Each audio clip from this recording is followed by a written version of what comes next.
Deci mă dragi, astăzi vom juca Red Ball 4. Da, este un nou episod din Mingiuța Salatoare. Am mai făcut rost de un nu acesta cu mingea.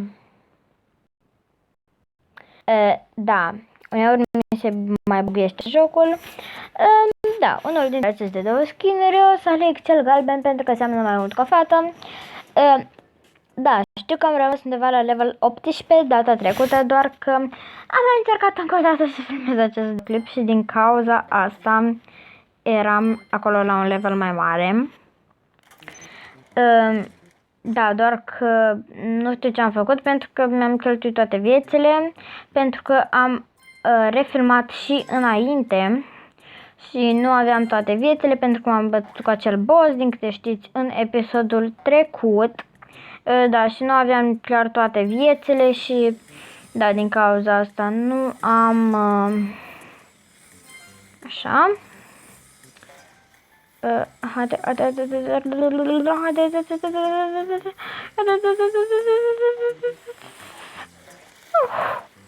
Ok.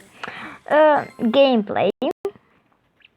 Da, să-mi sting netul pentru că, da. Așa că nu mai apărat toate reclamele alea. Da, ne dăm reset la caracter pentru că să ne reîncarce toate viețile. Acesta este un fel de bug.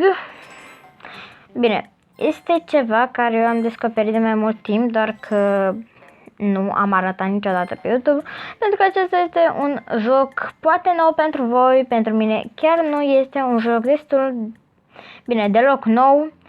Da, la ăștia trebuie ca să le sari de 2 ori în cap, ca la cei cu armură, doar că aceștia mai sar și acei cu armură merg repede. Și ăștia sar. Da, stau și mă uit stânga-dreapta ca să nu vină cineva pe neprins de veste. Da, pentru că nu vreau să reopresc videoclipul, pentru că apoi mi este foarte greu să refilmez. Da, acel videoclip care trebuia deja să fie postat ieri sau la altieri. Da, eram la baie și nu știu cum am făcut, cred că am așteptat atât de mult că mi s-a închis. Da, dacă ți se închide tableta pe această platformă de filmat, da, scuze pentru calitatea audio, cred că sau e de la căști sau e de la chiar aplicația în sine, nu știu de la care, da, este sau de la aplicație sau de la căști, dar cred că e de la aplicație pentru că căștile mele se aud destul de bine, din câte știu eu, pentru că eu fac lecții online și chiar și dacă sunt cu căștile mă aud foarte bine și da, cred că este de la aplicație. Da, dacă aveți ceva canale de YouTube, puteți să mi le scrieți în comentarii. Și poate, nu spun sigur, o să facem și o serie de Minecraft. Bine, mai bine spus de Craftman, pentru că nu am Minecraft. O să ne jucăm Craftman. Da, trebuie ca să fii conectat la Wi-Fi-ul meu pentru ca să joci cu mine, dar da, o să facem și un perete al abonaților. Și o să luăm toate comentariile din toate videoclipurile de acum înainte și o să le punem prin episoade. Da, aici am făcut ceva cam greșit și din cauza asta mă sinucid. În joc, nu în realitate, pentru că în realitate nu am de ce, pentru că nu am făcut nimic de greșit în realitate. Așa. Da, chestia asta este un pic cam greuță de făcut pentru cei care nu prea se descurcă la joc. Dar da, pentru un gameplayer, bine, pentru o gameplayeriță ca mine, este sincer destul de ușor. Da, acesta este un buton cu... Da, am murit, nu este absolut nimic pentru că rejucăm, nu vă temeți că nu este nimic. Da, mai avem 3 vieți, trebuie să fim destul de atenți. Da, putem chiar și da, puteam acum să am toate viețile, doar că da, mi-a trebuit mie ceva. Da. Aici, dacă nu știți jocul, trebuie așa de făcut. Este un joc destul de vechi. Din câte cunosc eu, nu știu din ce an este, pentru că da, eu nu știu cum să văd din ce an este. Da, și vedeți că mă descurc destul de ok, chiar și dacă nu am mai trecut levelele, după cum ați văzut. Ultima dată când ați văzut, am rămas la level undeva 19 și acesta este 21 din câte mi-aduc eu aminte. Da, este bine, sunt destul de grele unele levele, chiar și dacă ești gameplayer, chiar și dacă nu, pentru că dacă, de exemplu, pe unii de ăștia nu poți ca să sari normal.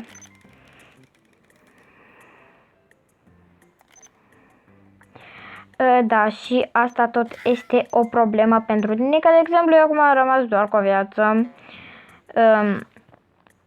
Bine, doar cu un set de vieți, pentru că nu am rămas chiar cu o viață.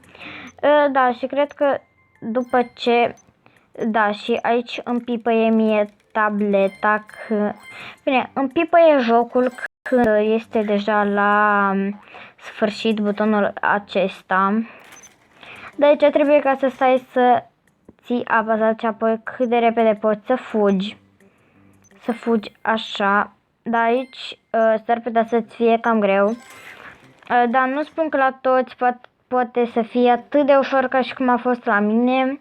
Pentru că fiecare aveți skill-urile voastre la joc și nu spun că toți trebuie să fiți exact ca mine la diferite jocuri. Da, nu trebuie toți ca să fiți gameplayer la unele jocuri, ca de exemplu eu acum am murit. Și da, cred că cam atât cu acest videoclip. Are 7 minute ca și celelalte videoclipuri. Da, știu că trec cam puține levele, dar mai mult de 15 minute nu pot să postez pe YouTube și nu știu dacă în, să zicem, 14 minute termin eu 15 levele, că de exemplu trec într-un minut, 2, 3, 4, 5, 6, 7, 8, 9, 10, pentru că da, unele levele durează mai mult decât ar trebui. Că de exemplu primul level durează, nu știu, maxim pentru mine un minut maxim, pentru că este primul level și te învață acolo cum să te joci. Da, acum poate mă pun să filmez un alt videoclip cu Brawl Stars dacă o să mai am loc în galerie. Și dacă am atât cu acest videoclip, ne vedem în episodul următor, care va apărea mâine. După cum vedeți, eu filmez pe 22, videoclipul o să apară pe 23 și următorul videoclip sper să pot ca să apară pe 24, pentru că dacă vă uitați aici sus, da, este o oră destul de târzie și nu pot să pasez la ora aceasta. Și da, cam atât cu acest videoclip. Ne vedem în episodul următor. Bye!